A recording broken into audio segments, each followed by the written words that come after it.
Hello everyone, and welcome to Operation Deadly Omen. I'm Camille Salazar-Hadaway, here to give you all the details on the first season of Year 9 of Rainbow Six Siege. We've got some big updates to shake up the meta, a sinister new operator, and maybe even a special guest at the end? Let's not jinx it. To get us started, please welcome Creative Director Alexander Karpazis.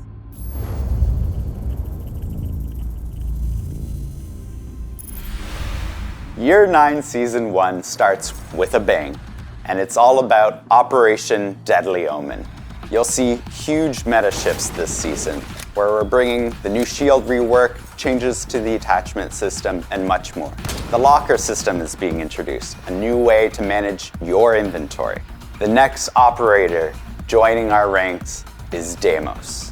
Now that he's captured by Team Rainbow, he won't be joining them, but he will be playable. We can't wait for you to see more about him. On top of all of this, we're adding something special to the ranked rewards this season.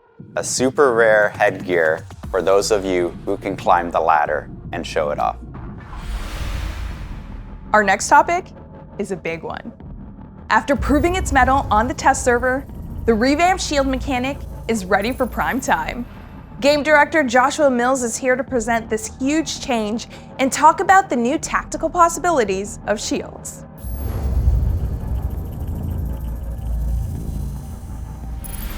So right off the bat, I'd love to take the opportunity to again thank our community for checking out our lab test server. So why are we changing the shields? The current state of the shields has something that I saw a comment for this and I thought it was perfect. It was headshot lottery. That's kind of what the hipfire sequence is, where it's just a random headshot can catch you and does not feel good, regardless of what side of the shield you're on. With this package, one of the big things was to make sure that every action a shield operator can have follows a very simple principle. Be defensive. Be defensive 90% of the time. If you want to be offensive, then you got to give something for that. This is the idea that reloading behind the shield is now safe. But if you want to go for the kill and you want to use your weapon, you have to open yourself up. You have to become vulnerable. Obviously, it's reinforcing the fantasy of being the tank of your team. We want you to be able to be in that front line. We want you to be able to carve away the territory. And ultimately, we want you to feel powerful. Right now, we're focusing on the ballistic shields. So this is Fuse, Blitz, Montagne when the shield is not extended. There's a bunch of new things that you can do. One, you can break through full health barricades. You have a melee pushback, and it does damage. You can reload behind your shield. Additionally, you can activate triggerable gadgets from behind the shield, as well as deploy your throwables. You will actually move the shield just a little bit to make sure that arm gets out there. Now that said, your head will always be protected. The free look. This is actually what's replacing the hipfire. This means that, as Monty, for example, you can approach a doorway and you can look to the left, look to the right, check if there's traps. But more importantly, if you're working as a team, you can hold your position while you feed that intel to them. As we can see, attackers and ballistic shields are getting a lot of functionality. They're able to sprint, better rotations throughout the map, but that said, a defender can light up that shield. This will actually stop a shield operator from sprinting. This is one of the key things you can do to start coordinating with your team or setting up for the flanks. With the new addition of the defensive melee, this allows our shield operators to get up close and personal. Something, generally speaking, you don't want to happen. But if it does, you're not out of options. It's important to recognize that whenever you do get hit by a knockback, you have a window of opportunity in which you can light up that shield user. Maybe shoot them in the legs, do something in that reaction, but again, not a position you want to find yourself in. So it's best to use the suppressive fire to keep them at a distance and work with your team. So this is the foundation of our shields going forward. It sets us up for the opportunity to revisit different parts of our shields, including our extended shields. We'll have a little bit more to talk about later this year. While the Siege team continuously works to improve player protection, the launch of a new season is a great time to introduce impactful new measures. Updates targeting ranked mode and anti-cheat are on the way. And here to tell you more are associate producer Killian Callow and player protection and game security director Emmanuel Larive.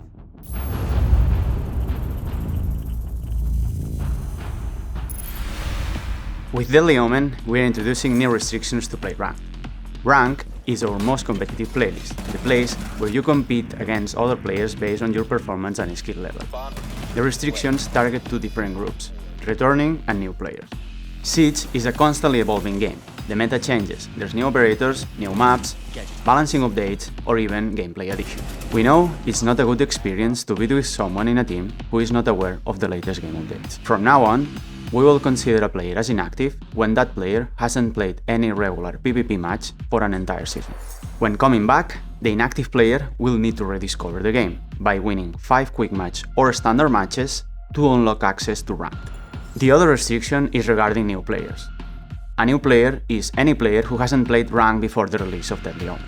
From now on, besides the clearance level 50 requirement to play ranked, the new players will need to have in their collection at least 10 attacking and 10 defending operators. The focus of the new restrictions is to preserve the competitive integrity of ranked while enhancing the experience for all players.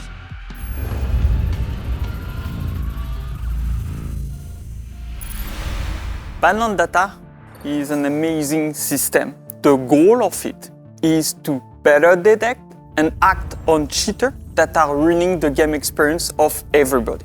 Right now, we're moving from an old model to a new model that will be based on machine learning.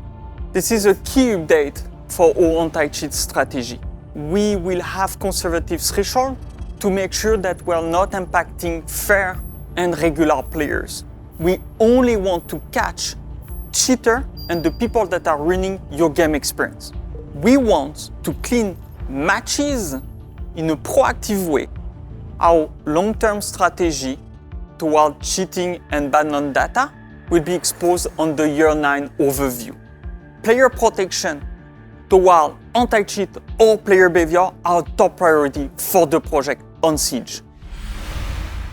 In addition to accumulating razor-sharp skills and finely tuned instincts, Siege players have a tendency to collect stylish looks. So we've got a new inventory system to help you make the most of your cosmetic collection. UX designer Nicholas Joshua Klein is here from Ubisoft Berlin to introduce the Locker.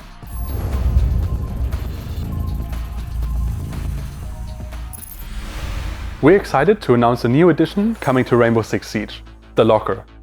The Locker adds a comprehensive way of browsing your entire collection of cosmetics. Players will be able to find their items in different categories, such as appearance for headgear and uniforms, or weapons for weapon skins, attachment skins, and charms. Categories hold all items of that type for all operators and can be sorted by different criteria, such as operator, name, or rarity. Players will also be able to manage their items in more in-depth ways, such as browsing the latest item category, as well as marking items as favorites. Once an item is marked as a favorite, you'll be able to find it in the Locker's own favorites category, as well as on top of your item lists when customizing your operators over in the operators tab. The latest item category lets you find any item you may have received recently, no matter where it came from. Shop, pack, battle pass, it's all in there. Players will also be able to access the pack manager from the Locker, right as the first option on the screen.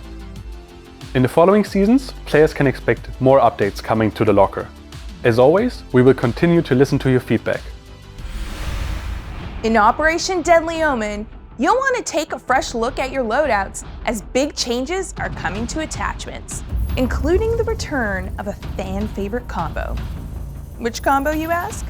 To tell you about that, we'll need game designer Mathieu Lacombe.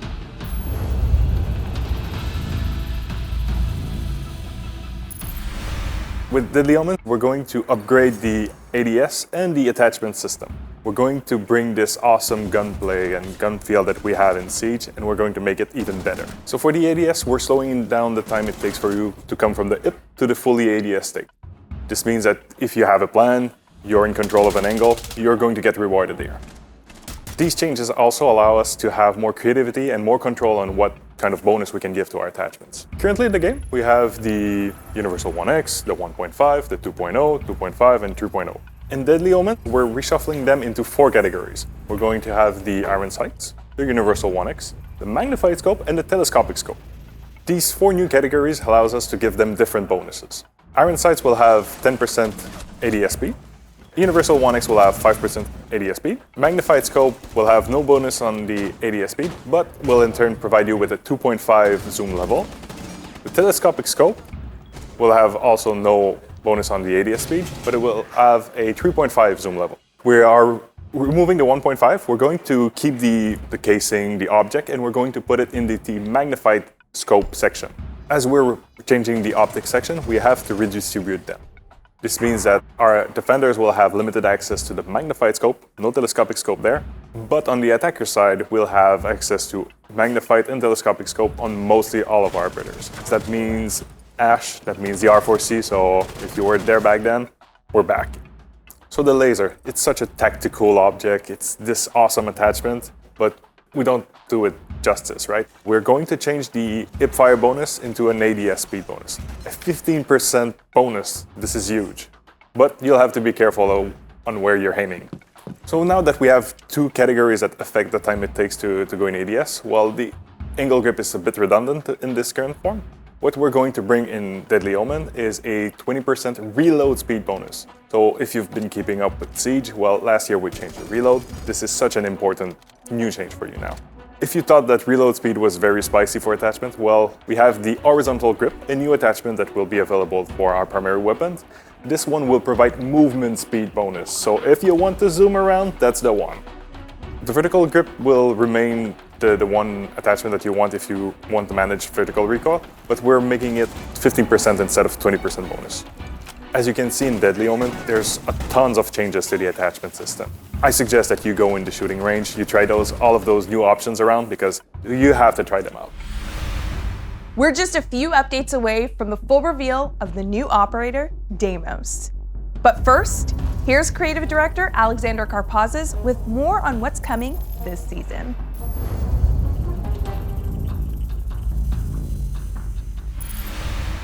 A big feature for player comfort that's coming this season is pre-visualization of projectiles. These are all the gadgets that are throwable. When you're quickly aiming, you'll have a pre-vis trail, and when you stop and pause for a bit, you'll have a completed arc. For experienced players, this is not about lowering the skill ceiling. Instead, this is giving you the confidence to set up sights quickly and not to have that moment that we've all had, where you throw a C4, it gets caught on a window ledge, and now you hate yourself. We have a lot of gadgets that are throwable, each with its own unique way of being thrown, and this gives a lot more confidence and a lot more power to the player to do the strategy that they want to do. And for those of you who don't want the system turned on, there is always an option to toggle it off as well.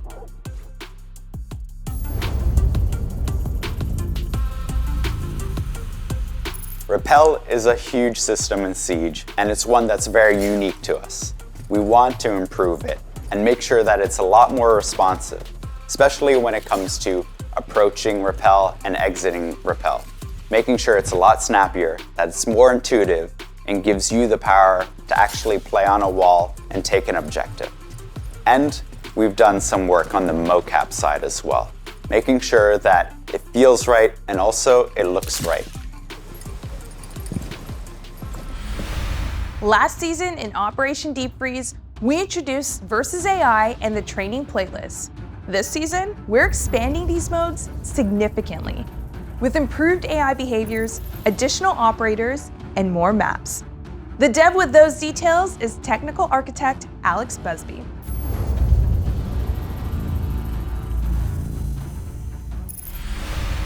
Y9 Season 1 is a big season for the Versus AI playlist.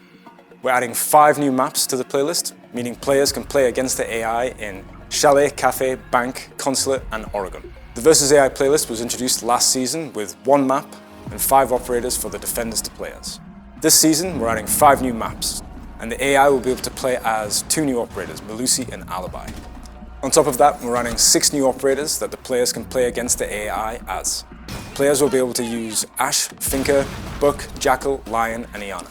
Y9 Season 1 isn't just about new content. The AI will be getting better and smarter. And, more importantly, they will be less easy to bait. We've analysed how they play against players and improved our models and our behaviours, so hopefully they will provide more of a challenge to our more experienced players. The Versus AI playlist is not the only feature that is getting a big content drop this season. The training playlist was introduced last season as Map Run. This season, we're introducing 4 new maps to this playlist: Skyscraper, Coastline, Border, and Nighthaven. We have big ambitions for both the Versus AI and the training playlist. Each season we'll see more content, better behaviors, more player-like AI, and hopefully positive feedback from the community. This season's operator balancing target is Azami. And we're also making some tweaks to LMGs, which game designer David Perpignan will tell you all about.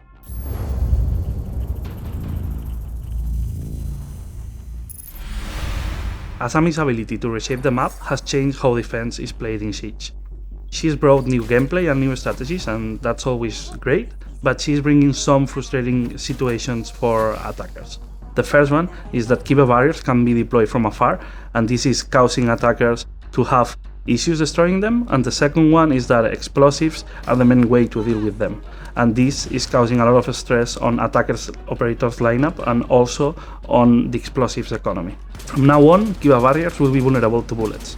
For example, the 5.56 from Thermite will require 36 bullets to destroy a Kiva barrier.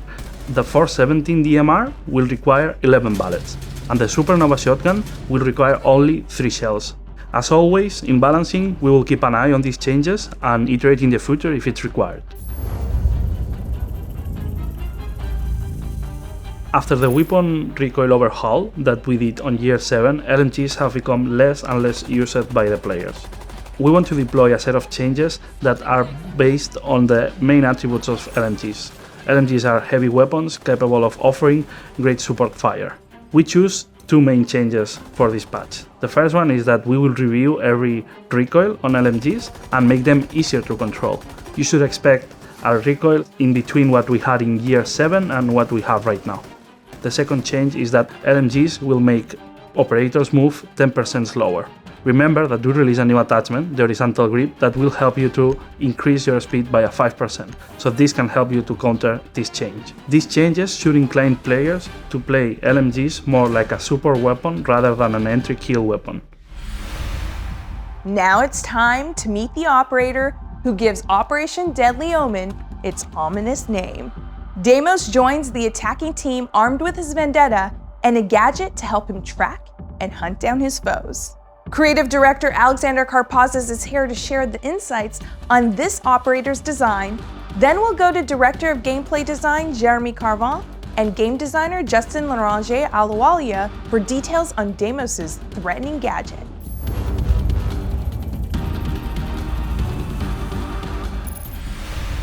Deimos is not a new character to the world of Siege. This is somebody that we've been working on for over a year. And we wanted to make sure that this character had teeth, that he still remained a villain even when he was captured. We wanted to give him that half cape. We wanted him to mask his identity. He's inspired by Bass Reeves, a historical character who could be a sheriff or an outlaw himself. The character went through a lot of iterations when it came to the mask. We wanted something that kept all of the players guessing who he is, and we went through a dozen of masks that fit the profile of somebody who is always thinking, who is very strategic, and who is going to challenge Rainbow. This device idea comes from the US military, which has developed a type of nano flying drone that we always wanted to introduce into Siege. These are flying machines shaped as small helicopters, and they are very fast, hard to see, and they can scan and spy quickly what's going on around and detect an enemy. We wanted a device that could create a link between him and his target, and this piece of technology was the perfect element. And Defender, beware, because when you see this flyer, this is just a matter of time before Deimos shows up. One by one, every operator dies. That's the promise Deimos made when he made his devastating first appearance last year, and it's a promise he intends to keep. Deimos specializes in hunting down his targets with ruthless efficiency. To that end, he's bringing a collection of small probes called Deathmark trackers. These little machines will seek out their target no matter where they are on the map and relay their location to Deimos and only to Deimos for a period of time. Of course, it can't be said that Deimos isn't the sporting sort. While Deimos' Deathmark tracker is active, he'll reveal his own position to his prey, albeit with slightly less information. He'll also restrict himself to his custom revolver for the duration of the hunt, though as his victims soon find out, that's hardly a disadvantage. one bites the dust. To use a death mark, Deimos first needs to identify a target. He can do this by having him or his allies scan enemies or their gadgets during the prep phase or action phase. This will add them to Deimos' target list.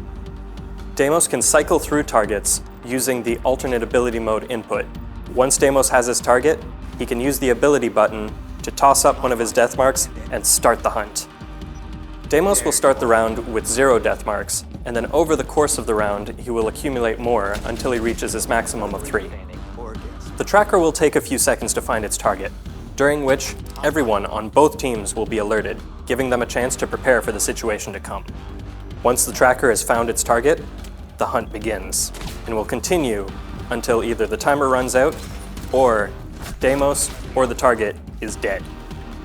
That said, if Deimos doesn't like the matchup, he can cancel the ability at any time using the gadget button. To help him on his hunt, Deimos has 2 primary options. The first option is the AK-74M. This is a decent assault rifle with a large magazine, for when all you need is to just rain down bullets on the enemy. Alternatively, he can bring the M590A1. This is the SAS shotgun of choice, and a personal favorite of mine. This gun is great for making rotates, or for a quick corner peek. The real prize, though, is the big iron on Deimos' hip, the 44 Vendetta. This brand new revolver is Deimos' signature weapon, and it's easy to see why. In the veteran's hands, it's a fast, accurate, and deadly machine of death. 2 shots from this gun is more than enough to kill anything that moves, and with its clean sights, high destruction, and high mobility, it'll make sure to take down anything in Deimos' path. Deimos comes equipped with either frag grenades or hard breach charges. Frags synergize great with his death marks, allowing him to flush out enemies in entrenched positions. On the other hand, hard breach charges allow Deimos to bear down on a site once he's secured an area. Either way, Deimos will make sure that no one can hide from him. Deimos is a 2 health, 2 speed operator. His balanced approach is made so that he can push aggressively on the enemy without having to worry about taking a stray bullet or 2. Deimos' ability can take one piece of the defender equation off the board, but he can also weaponize the intel that he provides. A coordinated team can use Deimos' exposed position either as bait or as a misdirect. New players will find that Deimos' kit is quite powerful and very effective at hunting down single targets and taking them out. This can be a bit risky in solo play, but if you coordinate with your team and share that intel, you can get a lot of benefit out of it. We can think of operators like Ashe, Zofia, Blitz, or Ying. They would all be perfect for that job. Deimos might be able to hunt down operators, but smart defenders will also protect themselves with traps and flanks. Operators who can anticipate or disable traps, like IQ or Thatcher, and flank watch operators, like Nomad and Gridlock, are great additions to make sure that Deimos doesn't have to worry about additional variables on his hunt. Death marks are small and fast, making it nearly impossible to avoid once they've found you. However, with the right tech, it is possible to hide from them or avoid them entirely. Gadgets that disable electronics, such as mutes jammers, two-brow Zoto canisters, can help mask an operator's presence, hiding them from a death mark tracker before they find them.